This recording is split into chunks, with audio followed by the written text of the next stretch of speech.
This is the new Mercedes GLC Electric, and it's the most luxurious mid-size SUV. However, it's not necessarily the best, and I'm going to explain why. I'm Matt Watson, you're watching Carwow.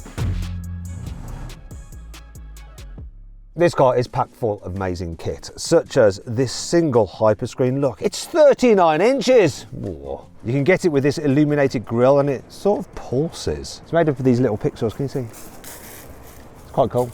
All versions get a panoramic glass roof with a built-in sunscreen. Look at this, so if I press this button, it goes opaque. Give it a moment, see it filling in? That is really good. And if I press this button here, motif, it gives it this pattern. Look at this.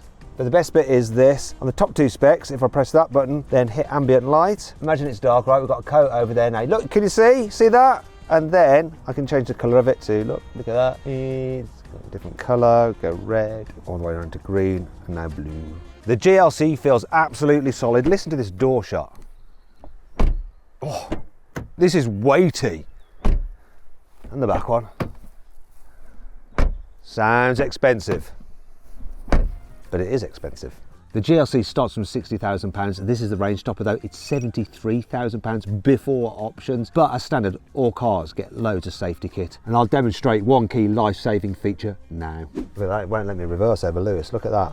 I want to reverse over him. He's actually leaving us, Lewis is, and I want to kill him. Car saved your life. Why? Could just stand behind it.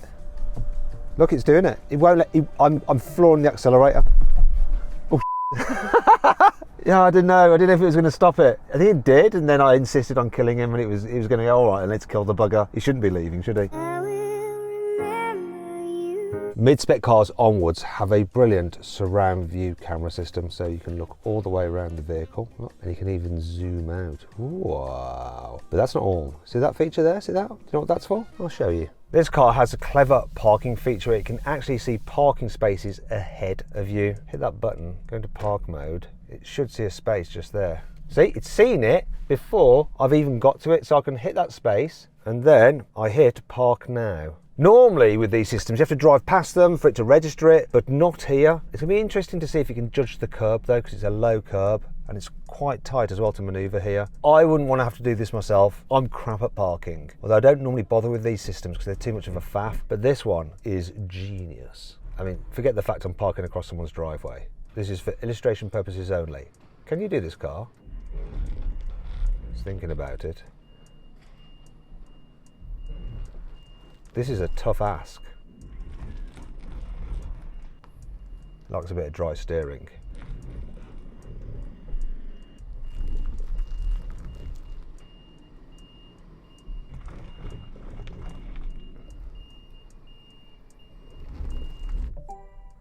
I'm going to get out and inspect that. Do you know what? Considering those cars are quite wonky and there's not much space. Look, look, on the other side, look. That's mental. Told you it was impressive. It's a bit noisy. What's going on over there? Ah, skip it. Did you get the joke? Hello? That's not funny! I'm not actually sure I can get out of here. Thankfully, I don't have to worry about it. I just hit drive out now. I have an audience. Look at those guys watching me.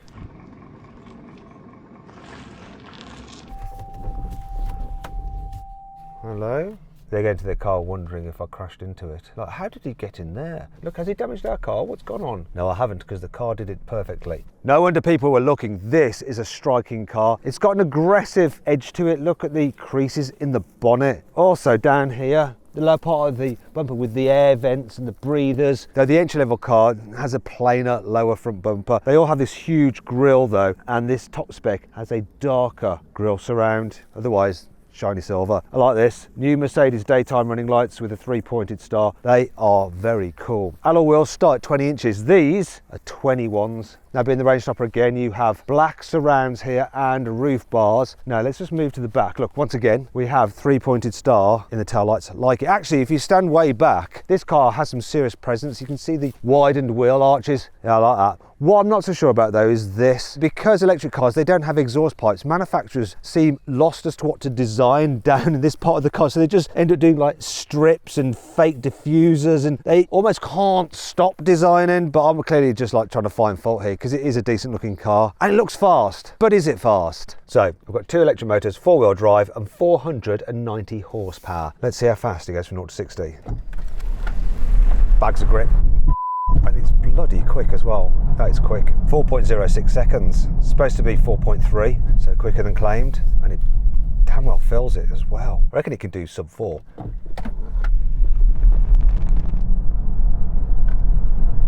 Oh, it's getting closer.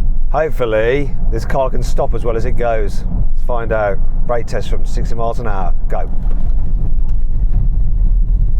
Felt good. Whoa, that is really impressive. Really impressive. That's not the only impressive thing though. While this car is good at braking and accelerating, what's the real world range like? So it's got a 94, I like the way that opens by the way. Well, it has a 94 kilowatt hour battery pack, which is supposed to be good for 393 miles. We did a little 40-minute test route and it averaged 331 watt hours per mile, which works out to 3 miles per kilowatt hour, which isn't great. And when you multiply that up by the battery, it gives you a real world range of 282 miles. Not ideal. And here's some other annoying things about this car. The climate control system makes a sound like running water. Listen. Now I haven't got it on a high setting. Look, it's only fan speed 1. What if it goes if I put it up to 2? It's the same noise. Let's just turn it off. Silence at last. I've managed to stop the flow. We've only had this car for half a day and already it's hurt 2 people. James, who drove it here, whacked his shin off that bit protruding, and Miguel, who's behind camera, he whacked his knee off this bit. It's very hard, it went smack and he wasn't happy at all. Having the sunroof controls through the screen is a bit of a pain because you have to go press and then press, whereas really all you want to do is that. But that's your SOS. I think I've just called for help. The location for the boot release isn't where you expect it. I've not actually opened the boot on this car yet, so this is proof. You really think that it should be there? Where the bloody hell are you? Think VW. Think VW. Oh, hello. Actually, that's better. And that brings me on to the things that I do like about this car, which are cool. Also, just like a Volkswagen, the reversing camera is hidden underneath the badge, so it never gets dirty. You have these 2 handy switches down here. The first one opens the boot. The second one opens the front boot. Ooh, that's unusual for a Mercedes. They don't tend to have storage if it's an electric car underneath the bonnet. What have we got here? It's quite big, over 100 litres of space. Can I get in it? Apparently it's bigger than a Tesla Model... Oh, it's all right.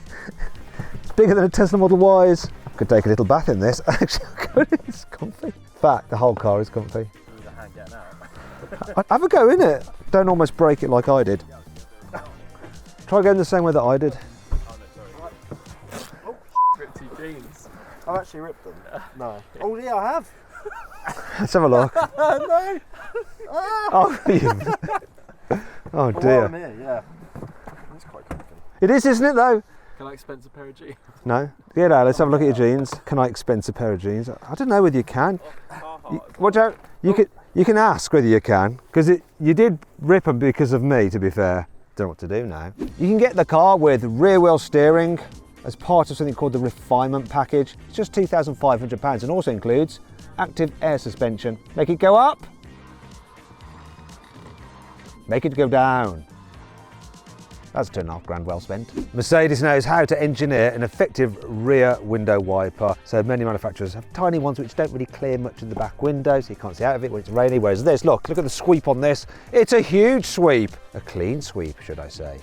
Yes. These pedals aren't for gears, it's electric. Instead, they control the regen, and you can have regen off so the car coasts, normal regen, strong regen, or you can put it in an auto mode where you use the car's sensors to slow the car down if you're approaching a car in front or a roundabout or junction. But that doesn't necessarily mean this car is good to drive in town. Quite a lot of electric cars have grabby brakes, but not this Mercedes. So when you're just driving in town and you want ultimate control, the brake pedal is on your side. It's actually quite easy to navigate this thing through gaps. Visibility is good forwards. The door mirrors could do with being a little bit larger. They just got them as this cool shape. Yeah, the back window isn't great, it's quite shallow. But forward visibility is nice because the dash is reasonably low, even though you've got this big screen. Steering's light as well. But it's not overly light that when you're driving it quickly, you don't feel like you've got trust in the vehicle. I'm going to just push in front of her because I want to show you one of the great features, and that is the rear axle steering. So I'm going to try and do a U-turn in this gap. There's quite a few cars here. They may get cross. Let's see if they'll let me do my thing. Press the button, bring up the surround view cameras, and I should be able to get round in a wanna. Let's see if I can. Or am I actually going to hit this car? Thank you. Now, if I can make that round, I may really annoy everybody. Look at that. Turning circle of 11.2 metres. It's not much more than an A-class. Easy. This is an easy car to drive. It's a lovely car to drive. I wouldn't mind one of these. All round pleasant experience. The interior of the GLC is dominated by this huge screen, and I'm not sure how I feel about it. In some ways it's cool, in other ways it's a huge screen. If you have low spec cars, then they actually don't have a continuous screen, they have individual screens, and the bottom spec car doesn't have an interactive passenger screen. You might think this isn't interactive, it's safety. So you need someone sat there for it to work. So Miguel, jump in, get your bottom on the seat fully, and now I should be able to operate the screen. Come on, there we go. Look, yeah, reject. And then we can do things like watch videos and stuff, play Angry Birds maybe. One thing I know I definitely don't like, these air vents. They just look a bit plasticky and tacky. It's nice the way that they have the ambient lighting in them, but there's just something plasticky and cheap. And that's the thing with Mercedes. In some ways, bits feel expensive, like, oh, this soft touch on here and the steering wheel. But then bits feel cheap, such as the plastic there, the feel of the stalks, and this whole handle area, which is a real shame, because then I really like what they've done with the window switches. Look at these window switches. They're a cool design and they feel nice as well. I like that a lot. Storage in this car is also very good. Huge storage area under here, decent cup holders with little grippers. You've got a huge storage area under there with USB-C as well. Got your wireless charging pads there, and as you can see, they are cool. The glove box is a decent size, and the door bins, huge door bins. Overall, very good. Oh, one other cheap thing I forgot to mention. This is awful. I'd say what's not cheap though, the way this car feels to drive. This is a heavy car, a very heavy car. This particular one I got here, 2.7 tons. Yet it still handles really well. Better than you'd expect it to given the weight. So, corner coming up, grips, goes round, stays flat. Impressive. And lots of performance when you put your foot down from the four-wheel drive system. Just turn that beeping off. So easy to do in a Mercedes, love it. And in some ways, heavy is good. Gold is heavy. This feels a bit like gold. You appreciate the weight. It makes you feel like you're driving something expensive. And you are, because it's fully kitted out. We've got adaptive dampers, so when I put the car into sports mode, not only does it shorten the throttle response, it makes the suspension stiffer. But Mercedes, being Mercedes, have managed to make it comfy, even though it's stiffer. In fact, in some ways, it's more comfortable than comfort mode because you don't get the car bobbing about so much. Yet it still deals with bumps really well. In fact, it makes it feel even more expensive, just solid, secure, and safe. It's impressive, this. I'm also impressed with the infotainment system. The graphics are lovely and it's responsive as well. It's quite easy to navigate, so all your main car features are in there. I like the fact that you can just whiz through the different apps very easily. The only thing that does my head in is the fact you have to control the climate control through the infotainment system. There's no physical buttons, which is annoying. As for the digital driver's display, it's pretty clear, easy to use, and it has lots of different functions. I like that. I also like the room in the back seats. It's a bit of a non sequitur, but anyway. It's really comfy back here because there's lots of space. Look, headroom's good, knee room's good, foot space is good. I have an armrest here with poppy outy cup holders. Look at this. Oh my, don't you look absolutely dashing today, Matthew. Also, you've got easy access fixed anchor points there, so it's quite easy to fit a bulky baby seat, and you have decent practicality. So you've got folders on the seat backs, you have big door bins, you have two USB-Cs there for charging, and rear windows that go all the way down, which will be handy if you're carrying 3 people in the back at once and you've all been out for a curry. So let's try it with 3 adults in the back. So this is where things get a little bit problematic because the body isn't quite as wide as you think, not as wide as my body, and the people on the outer seats end up having their heads pushed closer to this roof rail liney bitty thing. It's terrible if you've put a lot of gel on like you, Lewis? No, it's all coming off. It's all coming off on the headlining, oh dear. Now we'd like to go long distance in this car, nice, with me. Oh, sorry, I've just farted. Gone.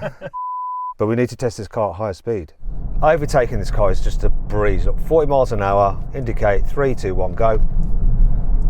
And that's 60. It's so rapid, this car. And it's full of tech, like blind spot warning. Do you see that then flashing up in the door panel there? To point out that that car was just coming past. It's got your back, this has. All the safety systems work really well. It means you can just sit back, relax and enjoy your drive, and you really can enjoy your drive in this car. It's quiet, it's comfy, it feels so sophisticated, it feels expensive. It's such a shame the way they've built such a fine driving car that it's then let down by a decision made by the accountants to fit such nasty cheap bits of plastic here in the cabin. That should be onyx or something like that. You know what I mean. The GLC has quite a big boot and hands-free tailgate opening. So 570 litres, which is bigger than a BMW iX3. Actually, I'm going to show you how many of these suitcases I can fit underneath the low cover. Now, if you think you need more boot space than this, you could always get the bigger GLE, but it's going to cost you more cash unless you go for a used one. And I found a used one on Carwow. Look, less than 60 grand. And it's nearly new. Thing is though, there is a risk when you're buying a used car, and I recommend doing a car vertical history check to make sure the car you're looking at doesn't have a dodgy past. The one on Carwow was clean, but here's an example of a GLE with a shady history. As you can see, it's been damaged. That's what happens with car vertical reports. The car's been listed at a damage auction. Often they have pictures of the damage. So you want to buy that car, or at least you want to negotiate a lower price, wouldn't you? So if you're buying a used car, head to Car Vertical and use the code CARWOW for 20% off. Right, where are we at? 1, 2, 3, 4, 5, 6, 7. Oh dear, I think this has just been beaten by the BMW. Maybe not. If this shuts, winner, winner, chicken dinner. I can apply a bit of force.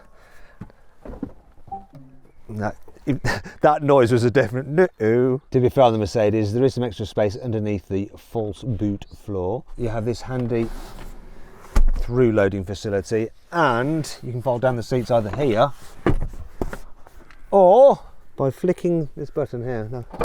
Boink, and then to the other side as well. Why is that not going down? Actually, I figured it out. It's not broken. You just need to have that connected to the seat. Then when you pull on the button, yay, it works, and you have a continuous load bay, which is easy to load full of stuff.